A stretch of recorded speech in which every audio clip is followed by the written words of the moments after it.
Mais de 2.000 operacionais permanecem empenhados no terreno para fazer face aos incêndios que deflagraram nos últimos dias em Portugal.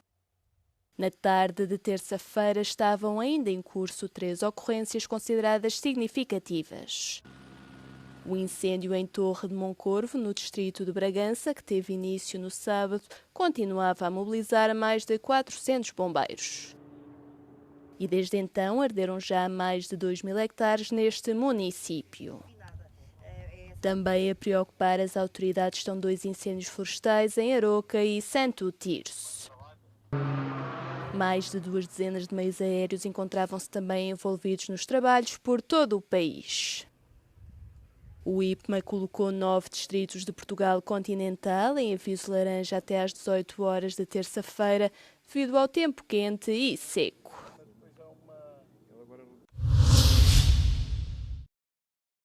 Partes do incêndio florestal que começou a 7 de agosto no oeste do Canadá foram controladas. Os residentes podem agora regressar às casas de onde tiveram de sair em Summerland, na província da Colômbia Britânica. O autarca local diz que as avaliações dos danos já foram concluídas. Cerca de 150 casas e edifícios ficaram danificados ou foram destruídos. Noutras áreas, o incêndio da Bald Range continua fora de controlo. Na manhã de segunda-feira já se tinha estendido por mais de 212 km². Os produtores de vinho do Canadá foram obrigados a abandonar as propriedades. 20.000 pessoas tiveram de sair de casa e uma mulher de 80 anos acabou por morrer. A região de Okanagan é uma das zonas vitícolas mais conceituadas do país. Os produtores locais afirmam que as vinhas cheiram a cinzeiro. Com a chegada do século XXI, as florestas do Canadá passaram de sumidouros de carbono a fontes de CO2. Na década de 1990, os fogos florestais emitiam em média 75 milhões de toneladas de dióxido de carbono por ano. Na última década, a média subiu para 250 milhões por ano.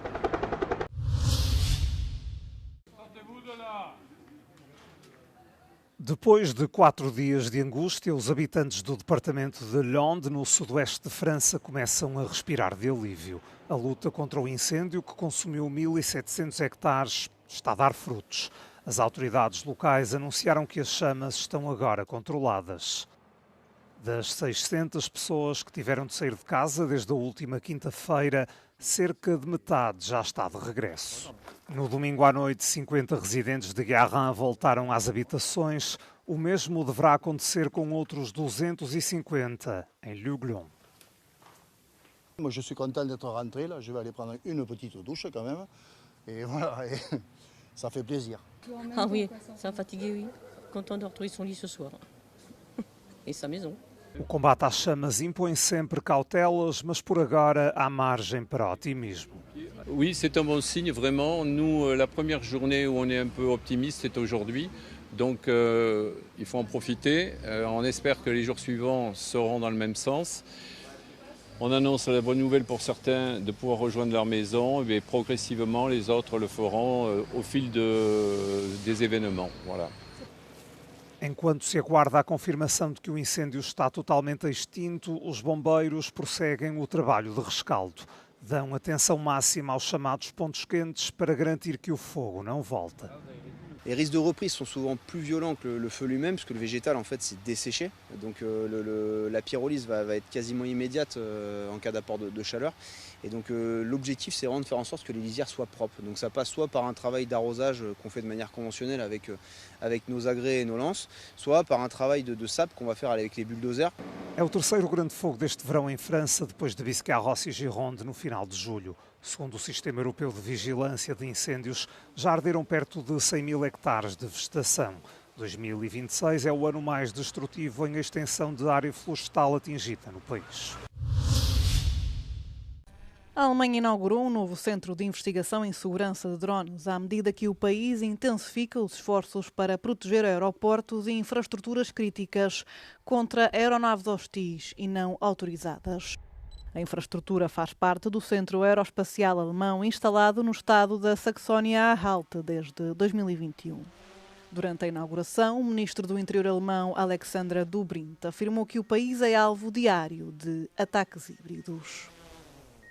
Ein zentraler Baustein mitten in Europa sind, wenn es wirtschaftliche Stabilität geht, wenn es politische Stabilität geht, wenn es gesellschaftliche Stabilität geht, wenn es sicherheitspolitische Stabilität in Europa.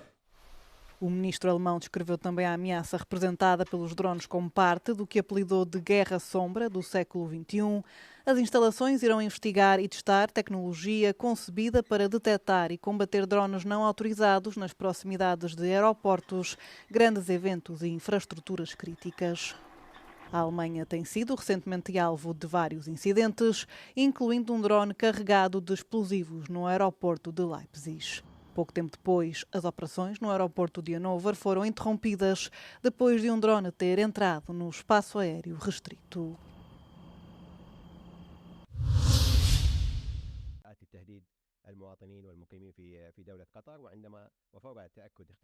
Qatar has again rejected Iran's claim that it is secretly holding 3 Iranian pilots whose aircraft were shot down in March.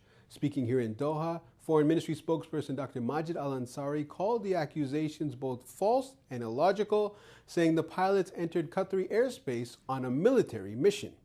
Iran says the 3 pilots were captured alive after the aircraft were down during an operation targeting the U.S. Al Udeid airbase. Qatar says the aircraft had violated its airspace and were targeting Doha. احنا موقفنا من اليوم الأول كان واضح. هذه الطائرات لم تأتي إلى قطر في نزهة. هذه الطائرات جاءت إلى قطر لاستهداف سيادتنا وجاءت لتهديد المواطنين والمقيمين في دولة قطر وفور تأكد اختراق الأجواء القطرية وتأكد استهدافها لمدينة الدوحة تم مباشرة. Dr. Al-Ansari says Qatari forces tried to contact the pilots but got no response.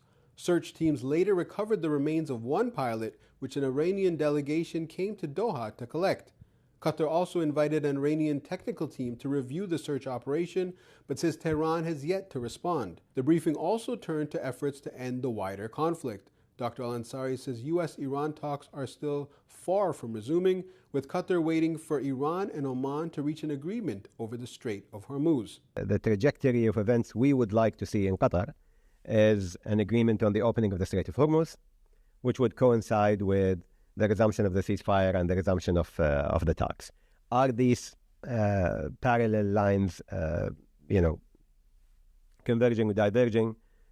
It's not very systematic on our end, but what I would say is that the agreement over the Strait of Hormuz would make it much easier for us to resume the talks between the United States and Iran. For now, Qatar says the focus remains on de-escalation, reopening the strait, and ultimately getting both sides back to the negotiating table. Adil Halim, Euronews, Doha. 5 dias depois das eleições gerais na Zâmbia, a Comissão Eleitoral apresentou os resultados. O atual presidente, Hakainde Hichilema, foi reeleito e com uma vitória esmagadora, teve 60% dos votos. Nestas eleições, Hichilema enfrentou uma oposição concorrida com 13 adversários. O principal era Brian Mundubile, mas este antigo ministro provincial, que se candidatava pela primeira vez, apenas conseguiu 38% dos votos. Este foi um processo conturbado. A contagem dos votos chegou a ser interrompida durante algumas horas devido a incidentes. Faltam também ainda apurar 5 círculos eleitorais. Antes do anúncio, a oposição chegou mesmo a reclamar vitória nestas eleições gerais. Agora diz ter havido fraude eleitoral e acusa Hichilema ter controlado todo este processo. Reparos também da missão de observação da União Europeia. Os observadores falam de um processo pacífico, mas dizem que o partido, o governo, usou os recursos do Estado durante a campanha e que houve uma limitação das liberdades fundamentais. No relatório preliminar, dizem mesmo que as restrições impostas à oposição durante a campanha podem ter contribuído para desigualdades eleitorais.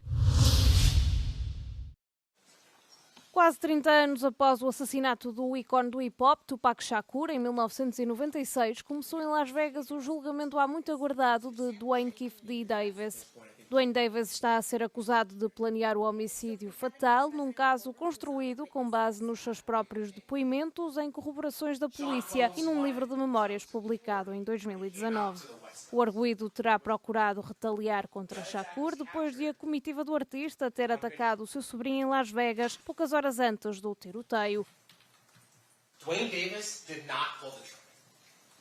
But what he did do was plan the retaliation for the beating of his nephew.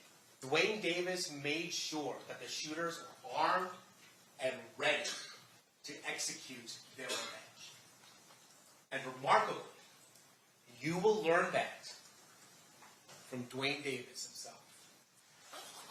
A defesa de Davis argumentou que durante quase 30 anos não houve acusações neste caso devido à falta de provas, classificando até as alegações da acusação como ficção. Duane Davis has repeatedly told us. And at the end of all the time we spent together, what you're going to find is that the state cannot prove to you beyond a reasonable doubt the claim that Keefe had anything to do with a first-degree murder with use of deadly weapons. There's no facts to that matter.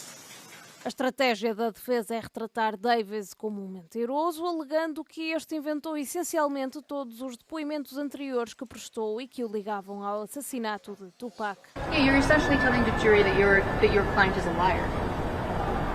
Yep, I am. Yes, that's true.